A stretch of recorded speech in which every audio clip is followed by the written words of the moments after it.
तो चलिए आज की इस वीडियो में बात करते हैं हम कि डायरेक्टरेट ऑफ एनफोर्समेंट यानी कि मिनिस्ट्री ऑफ फाइनेंस में प्रमोशन किन बेसिस पे होता है, उसका क्राइटेरिया क्या है, आप कैसे स्टेनोग्राफर से एक सीनियर पीपीएस या पीपीएस तक जा सकते हैं, उसके बारे में इस वीडियो में जानते हैं। तो सबसे पहला जो ये गैजेट है ये आपको ऑफिशियल साइट जो है एनफोर्समेंट डायरेक्टरेट की, उसके ऑफिशियल साइट पे रिक्रूटमेंट रूल्स पर मिल जाएगा इजीली, और वहाँ पर एक कॉलम वाइज हर कैटेगरी हर पोस्टों का अलग अलग जो रूल्स हैं रिक्रूटमेंट के वो दिए हुए हैं। तो मैं लेटेस्ट जो रूल हैं, हो सकता है कि कोई और लेटेस्ट रूल्स के कमेंट्स या फिर जो मॉडिफिकेशंस हैं वो अभी कमेंट्स के लिए भेजे जा चुके हों, बट एज़ ऑन डेट जो भी अवेलेबल है साइट पर मैंने उसके हिसाब से ये गैजेट नोटिफिकेशन निकाला है और उसके हिसाब से मैं आपको बताने जा रहा हूँ कि आखिर एक स्टेनोग्राफर कैसे एनफोर्समेंट डायरेक्टरेट में एक सीनियर पीपीएस रैंक तक या पीएस रैंक तक जा सकता है। तो चलिए सबसे पहले हम बात करते हैं जूनियर स्टेनोग्राफर यानी कि स्टेनोग्राफर ग्रेड डी, ठीक है, जो एसएससी के थ्रू होता है। तो इसमें देखिए ये 2017 का गैजेट है, उसके हिसाब से जो सैंक्शन स्ट्रेंथ थी वो 45 थी, ठीक है। और आमतौर पर जो एनफोर्समेंट डायरेक्टरेट है वो ग्रेड डी में ही वैकेंसी निकालता है 99%, और ज़्यादातर जो वैकेंसीज़ होती हैं वो लगभग 10 या 10 के अंदर ही होती हैं। तो इस साल 2022 में भी इसकी जो वैकेंसी है वो आएगी और उम्मीद है कि इस साल 20 के आसपास या 25 के आसपास इसकी वैकेंसी रहने वाली है। तो देखिए स्टेनो ग्रेड 2, जिसे आम भाषा में गवर्नमेंट सर्विस में होने के बाद डेजिग्नेशन दिया जाता है, वास्तव में ये स्टेनोग्राफर ग्रेड डी यानी कि ग्रुप सी की पोस्ट है। 2400 ग्रेड पे यानी कि 25,500 बेसिक के साथ आपको इसमें बेसिक पे मिलेगा और लगभग अराउंड 50,000 आपकी जो सैलरी है वो आज की डेट में डीए अगर आप एक्स सिटी में है तो आपको लगभग 44,000 के आसपास, 44-45,000 के आसपास मिल जाएगी अगर आप ज्वाइनिंग देते हैं एक्स सिटी में। वाई सिटी में वेरी करता है और जेड सिटी में भी जो वेरी करता है आपके एचआरए के हिसाब से। तो देखिए इसका जो बेसिक क्राइटेरिया है आप सभी जानते हैं, मोस्टली 18 से 27 साल इसकी जो एज है वो रखी जाती है, और बाकी जो एज रिलैक्सेशन से as per the government rule या डीओपीटी रूल्स वो आपको दिए जाते हैं। 12th पास इसमें भी मिनिमम क्राइटेरिया है as compare to SSC grade D जो बाकी डिपार्टमेंट्स में है। 80 वर्ड्स पर मिनट की आपकी शॉर्ट हैंड होनी चाहिए, जिसके लिए आपको 10 मिनट का टाइम दिया जाएगा, ठीक है। ट्रांसक्रिप्शन करने के लिए आपको 50 मिनट्स दिए जाएंगे अगर आप इंग्लिश में देते हैं, और 65 मिनट दिए जाएंगे आपको हिंदी में, ठीक है। तो सीधा सिंपल है, डायरेक्ट भर्ती होती है एसएससी के थ्रू और 2 साल का आपका प्रोबेशन पीरियड होता है। इसके साथ साथ आपका जो एडिशनल इसमें इंफॉर्मेशन है वो बिल्कुल भी और इसके अलावा कुछ भी नहीं है, ठीक है। तो ये आपका स्टेनोग्राफर ग्रेड डी यानी कि जो एसएससी के थ्रू डायरेक्ट रिक्रूटमेंट होती है उसका गैजेट है, उसका नोटिफिकेशन है, और 2022 में भी आपकी वैकेंसी आने वाली है। तो अब हम बात करते हैं कि अगर आप स्टेनोग्राफर ग्रेड डी यानी कि ग्रेड 2 आप लग जाते हैं तो उसके बाद आप ग्रेड 1 स्टेनोग्राफर कैसे बनते हैं। तो ये जो गैजेट है ये एनफोर्समेंट डायरेक्टरेट के उस सेकंड पोस्ट का है जिसका नाम है स्टेनोग्राफर ग्रेड 1, यानी कि आप इसे ग्रुप सी भी मान सकते हैं, ग्रेड सी भी मान सकते हैं, जो एसएससी में डायरेक्ट रिक्रूटमेंट होती है।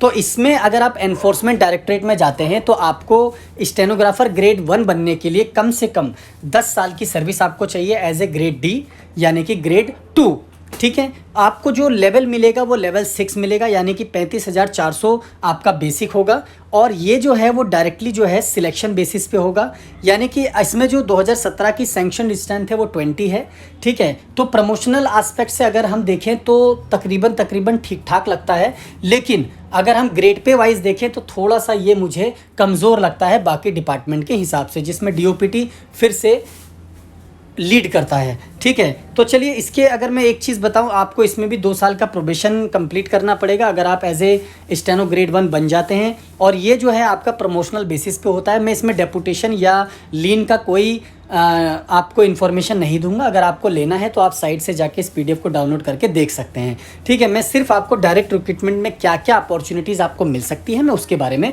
इस वीडियो में सिर्फ कवर करूंगा। तो देखिए अगर आप स्टेनोग्राफर ग्रेड 2 यानी कि 25,500 यानी कि ग्रेड डी एज एसएससी आप भर्ती होते हैं तो आपको तकरीबन 10 साल की सर्विस करने के बाद आप एलिजिबल होंगे एज ए ग्रेड 1 बनने के लिए, जिसका बेसिक पे जो होगा आपका 35,500 यानी कि लेवल 6 यानी कि ग्रेड सी 4200 ग्रेड पे के साथ।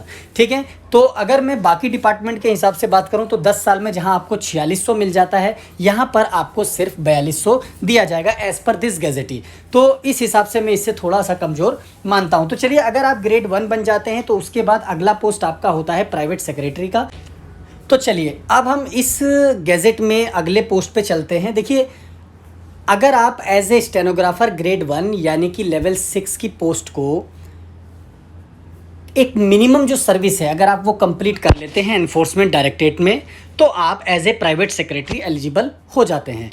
ठीक है, आप प्राइवेट सेक्रेटरी बनने के लिए एलिजिबल हो जाते हैं। तो अब हम बात करते हैं कि आखिर पीएस बनने के लिए एनफोर्समेंट डायरेक्टरेट में क्या एलिजिबिलिटी होनी चाहिए। देखिए, सबसे पहली चीज़, अगर 2018 का मैं ये लेटेस्ट गैजेट देखूं तो इसमें 6 जो है नंबर ऑफ़ वैकेंसी है, जो इसकी स्ट्रेंथ है। और आपको जो पे लेवल है, देखिए यकीन मानिए ये आप देखकर थोड़े से मायूस ज़रूर होंगे। देखिए, अगर आप स्टेनो बनते हैं तो 10 साल के बाद आप स्टेनो ग्रेड 1 बनेंगे, जिसको आप लेवल 6 की पे मानेंगे। उसके बाद आपको लेवल 7 मिलेगा एज ए प्राइवेट सेक्रेटरी। देखिए, बाकी डिपार्टमेंट के मुकाबले अगर आप नाम देखेंगे तो बड़े हिसाब से आपको लगता होगा कि वाकई में एनफोर्समेंट डायरेक्टरेट बढ़िया डिपार्टमेंट है, इसमें भी कोई शक नहीं है। वर्कलोड थोड़ा सा ज़्यादा है, इसमें भी मैं कोई डिनाई नहीं करूँगा, लेकिन सबका अलग अलग मत होता है, सबको अलग अलग वर्क एनवायरनमेंट चाहिए और किसी को पावर चाहिए। तो जाहिर सी बात है, एनफोर्समेंट डायरेक्टरेट में जाने में कोई गुनाह नहीं है और कोई बुराई भी नहीं है। लेकिन चलिए, अब हम बात करते हैं प्राइवेट सेक्रेटरी की। तो देखिए, लेवल 7 आपको मिलेगा अगर आप एज ए पीएस बन जाते हैं इस डिपार्टमेंट में, और 6/2018 के हिसाब से आपकी स्ट्रेंथ थी। ठीक है, नंबर ऑफ़ वैकेंसी। तो चलिए, इसके लिए एलिजिबिलिटी जो क्राइटेरिया है वो हम बात कर लेते हैं। देखिए, इसके लिए जो एलिजिबिलिटी क्राइटेरिया है वो ये है कि अगर आप लेवल 6 यानी कि as a stenographer grade 1 5 years of eligible service complete कर लेते हैं तो आप प्राइवेट सेक्रेटरी की पोस्ट के लिए एलिजिबल है, जिसमें आपको लेवल 7 यानी कि 4600 ग्रेड पे मिलेगा। देखिए, कितनी मायूसी वाली बात है कि आप 4200 से 4600 अगले 5 साल बाद आएंगे और आपको 10 साल में 4200 मिलेगा। तो चलिए, बात यह है कि रूल है और एनफोर्समेंट डायरेक्टरेट यही रूल फॉलो करता आया है। आगे बदल गया है या बदल चुका है या बदलने वाला है, वो बात की बात है। तो अभी फ़िलहाल यही है, अगर आप पीएस बनते हैं आपको लेवल 7 यानी कि 4600 मिलेगा 5 years of eligible service as a level 6 grade 1 stenographer complete करने के बाद। तो चलिए, अब बात करते हैं हम इसकी अगली पोस्ट यानी कि सीनियर प्राइवेट सेक्रेटरी। देखिए, जहां पर नॉर्मली प्राइवेट सेक्रेटरी का जो ग्रेड पे होता है, इस एनफोर्समेंट डायरेक्टरेट में उसे एसपीएस यानी कि सीनियर प्राइवेट सेक्रेटरी माना गया है। तो चलिए बात करते हैं उसकी। तो अब बात कर लेते हैं कि आप अगर पीएस बन जाते हैं तो उसके बाद सीनियर पीएस बनने के लिए आपको कितना टाइम देना होगा और उसकी क्या क्या क्वालिफ़िकेशन या कंडीशंस हैं। देखिए, सीनियर प्राइवेट सेक्रेटरी जो एनफोर्समेंट डायरेक्टरेट में इस गैजेट के हिसाब से है, वो एक्चुअल में डीओपीटी या अदर डिपार्टमेंट में प्राइवेट सेक्रेटरी की पोस्ट होती है। ठीक है, आपको लेवल 8 मिलेगा यानी कि आप 4800 ग्रेड पे आ जाएंगे, गैजेटेड ऑफिसर बन जाएंगे इस पे आने के बाद। और इसकी जो सैंक्शनड स्ट्रेंथ 2018, देखिए 2015 की भी एक गैजेट है इसी की और 2018 का लेटेस्ट है, तो मैं लेटेस्ट के हिसाब से आपको बताने जा रहा हूँ। देखिए, इसमें एक पोस्ट सैंक्शनड है 2018 के हिसाब से, तो आप समझ लीजिए बहुत ज़बरदस्त कंपटीशन है, सिर्फ एक पोस्ट। इसके साथ साथ मैं आपको ये बता दूं कि अगर आप प्राइवेट सेक्रेटरी लेवल 7 में अपनी 2 years of eligible service complete कर लेते हैं तो आप लेवल 8 यानी कि प्राइवेट सेक्रेटरी के सीनियर पोस्ट के लिए एलिजिबल हो जाएंगे। तो देखिए, यहाँ पर थोड़ी सी रियायत दे दी है, यानी कि आपको सिर्फ 2 साल करने हैं और आप सीनियर प्राइवेट सेक्रेटरी बन जाएंगे। लेकिन सवाल ये है कि क्या उस 6 पोस्टों के पीएस को एक पोस्ट के सीनियर पीएस में कैसे बनाया जाएगा और किस तरीके से बनाया जाएगा, ये समझ में नहीं आता मेरे तो बिल्कुल। क्योंकि देखिए, 6 पोस्ट सैंक्शन थी पीएस की, अब वो 6 सीनियर पीएस बनेंगे 2 साल के बाद। अब देखिए, 2 साल के बाद एक ही तो आदमी बनेगा, जबकि सैंक्शन स्ट्रेंथ एक है, तो जाहिर सी बात है 2 साल के बाद फिर एक तीसरा साल जब आएगा तब एक अगला का नंबर आएगा, फिर चौथा साल जब आएगा तब उसे एक अगले का नंबर आएगा। तो देखिए गाइज़, मेरा यही मानना है, आप जब भी अपनी प्रेफरेंस फॉर्म देंगे 2020 में या 2022 के लिए जो भी अप्लाई करना चाहते हैं, अपने गैजेट रूल्स को ज़रूर पढ़ लें, क्योंकि आपको जहां अपॉर्चुनिटी मिलेगी मुझे लगता है आपको वहीं जाना चाहिए और उसी डिपार्टमेंट को चूज़ करना चाहिए, ना कि उसके नाम और हौवे को देखकर। ठीक है, क्योंकि आप जब डिपार्टमेंट में चले जाएंगे और जब आप अपनी पोस्ट पे वर्क करने लग जाएंगे, आपको अपनी जो औकात है, देखिए मैं सीधी बात बोल रहा हूँ, औकात, आपको अपनी औकात साफ पता चल जाएगी कि नाम और काम में कितना बड़ा डिफरेंस होता है, वो आप समझ जाएंगे। जो बाहर होता है, बाहर वाले को हर जलेबी मीठी लगती है, लेकिन खाने के बाद उसे पता चलता है कि इसमें चाशनी ज़्यादा है या कम है। आप मेरी बात समझ गए होंगे। तो चलिए मैं ज़्यादा टाइम वेस्ट नहीं करूँगा आपका, और ये बता दूँ कि सीनियर प्राइवेट सेक्रेटरी की आपकी जो पोस्ट है वो ख़त्म हो चुकी है।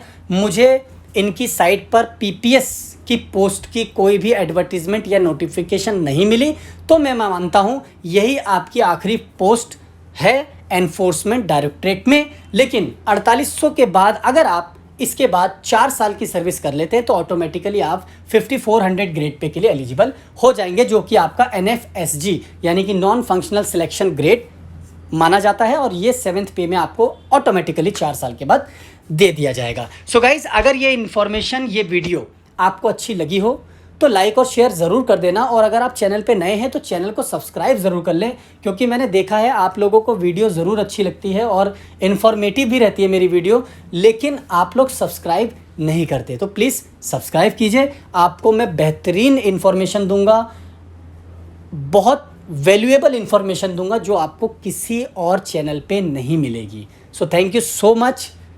जय हिंद, जय भारत।